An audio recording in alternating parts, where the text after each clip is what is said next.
I think it's very important that tradition stays, and tradition has a huge part of all this. But there's also points where you look at tradition and go, is that still fit for purpose today? Is that still the right thing to do? Are we still doing and having the most impact we could be having? Something extraordinary is happening inside the ancient walls of Buckingham Palace and Windsor Castle.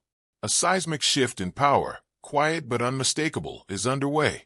Prince William, the Prince of Wales and heir to the British throne, is no longer content to wait in the wings. According to multiple royal observers and insiders, he is actively drawing boundaries, consolidating influence, and making decisions that will define the monarchy long before the crown ever touches his head.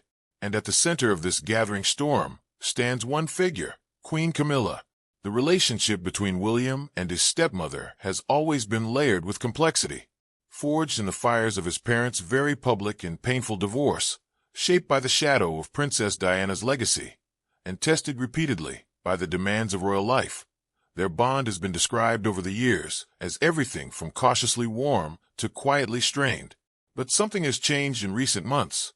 The warmth, such as it was, appears to have cooled considerably. Those who observe the inner workings of the palace describe a tension that has moved well beyond the realm of family disagreement into something far more consequential. At the heart of the current friction is King Charles III's health. The king was publicly diagnosed with cancer in early 2024, a revelation that sent shockwaves through the institution and the nation. Since then, his schedule, his workload, and his overall well-being have become subjects of intense private debate within royal circles. William, by all accounts, has been deeply concerned about his father's condition. He has reportedly urged King Charles on multiple occasions to reduce his public commitments, to rest more, to step back from the relentless pace that royal duty demands. Those around William describe a son who is genuinely frightened of losing his father too soon, a fear undoubtedly sharpened by the early and devastating loss of his mother, Princess Diana, in 1997. But here is where the conflict with Camilla begins.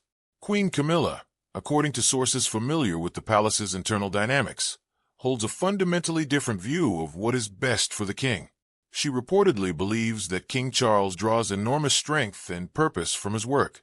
To her, removing him from public life would not be an act of mercy, but rather one of diminishment. She has seen how purpose sustains him, how engagement with duty gives him a reason to fight. In her view, an active king is a healthier king, at least in spirit.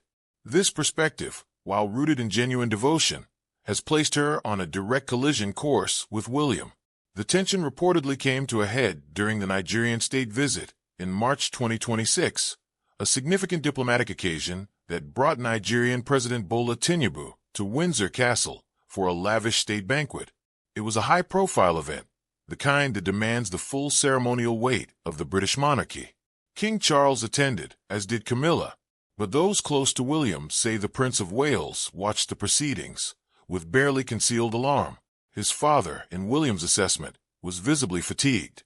The schedule was grueling, the demands immense, and William believed his father simply should not have been there. When it became clear that Camilla had encouraged the king's attendance, viewing their presence as essential to the monarchy's credibility, William's frustration reportedly hardened into something closer to fury. The state banquet, sources say, became a turning point. What had been a private disagreement about health and duty became, in William's mind, a matter of accountability. Beyond the question of his father's health, William has also reportedly moved to address what he sees as damaging associations threatening the royal family's carefully managed image. Chief among his concerns is the ongoing connection between Queen Camilla and Sarah Ferguson, the Duchess of York and ex-wife of Prince Andrew. The Ferguson-Camilla friendship is a long-standing one, predating Camilla's marriage to Charles, and it has endured through decades of royal scandal, public controversy, and institutional embarrassment. But William, according to palace insiders, has decided that the time for sentiment has passed. Prince Andrew's fall from grace has been one of the most dramatic and damaging episodes in the modern history of the British royal family.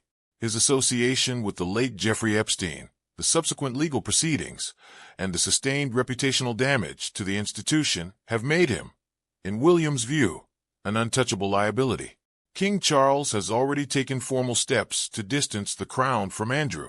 removing his military titles and stripping him of official royal duties. But William reportedly believes those measures do not go far enough. He has, according to multiple accounts, issued Camilla a direct and unambiguous demand, and the friendship with Sarah Ferguson entirely. This is a remarkable moment. A Prince of Wales issuing what amounts to a personal directive to a sitting queen is constitutionally unusual, to put it mildly. William does not yet wear the crown. He holds no formal authority over Camilla's private life or personal relationships. And yet, the message delivered was clear and deliberate. Those who know William describe a man who is no longer merely preparing to be king, but is actively functioning as one, at least within the private corridors of power. He is drawing his lines now, establishing his vision now, and making clear to those around him what the monarchy under his leadership will and will not tolerate. Camilla, for her part, has not quietly capitulated. Sources indicate she refused to end her friendship with Ferguson, standing firm on the grounds that her personal relationships are hers to manage. This refusal has only deepened the rift. To William, it represents not merely defiance, but a fundamental misalignment of priorities. He sees the monarchy as an institution that must be protected from association with scandal at all costs. Camilla, in his view, is placing personal loyalty above institutional responsibility. That, to a man of William's disposition and singular focus on the crown's future, is simply unacceptable. The release of royal biographer Tom Bower's book in late March 2026 added further turbulence to an already volatile atmosphere. Bower, known for his exhaustively researched and frequently controversial royal biographies, released a new work examining the power struggles and internal conflicts shaping the monarchy's future. Among its more explosive claims was an account suggesting that Camilla had made pointed remarks about Meghan Markle, comments that inevitably dragged the ongoing Sussex saga back into headlines that William had worked hard to move beyond. Whether entirely accurate or not, the book's publication inflamed tensions at the palace. Sources described the mood at Windsor in the days following its release as notably colder, the atmosphere brittle with unspoken conflict. The book also forced into the open a question that many in royal circles have quietly been contemplating. What happens to Queen Camilla when William becomes king? It is not a comfortable question, but it is an unavoidable one. Royal commentators and constitutional experts have noted that while Camilla retains the right to her title regardless of who sits on the throne, the practical dimensions of her role, her access, her influence, her place in public life, will ultimately be determined by King William.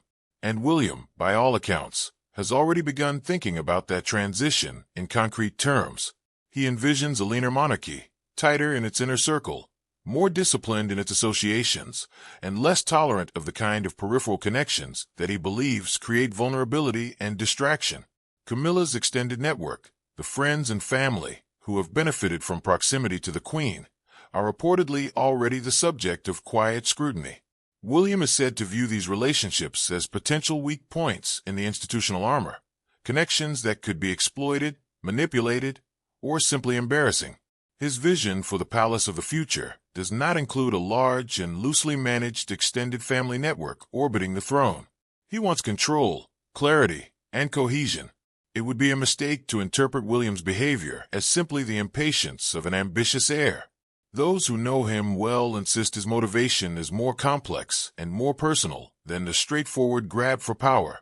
He watched his mother be consumed and ultimately destroyed by the forces swirling around the monarchy. He watched his brother Harry become so overwhelmed by the institution's contradictions that he ultimately fled it. He has watched his father reign through cancer while the family around him fractures in multiple directions. William has concluded, seemingly, that decisive action now is preferable to inherited chaos later. He is drawing his lines early because he believes that is what the institution requires. But this approach carries its own risks. A future king who is seen to be overreaching before he has formally assumed power risks alienating those whose cooperation he will need. Camilla commands genuine affection from a significant portion of the British public. Her journey from the most vilified woman in Britain to queen has been one of the more remarkable rehabilitation stories in modern royal history. A heavy-handed approach to managing her influence and associations could generate a public backlash that serves no one, Least of all the monarchy William is so intent on protecting. The British monarchy stands at an inflection point.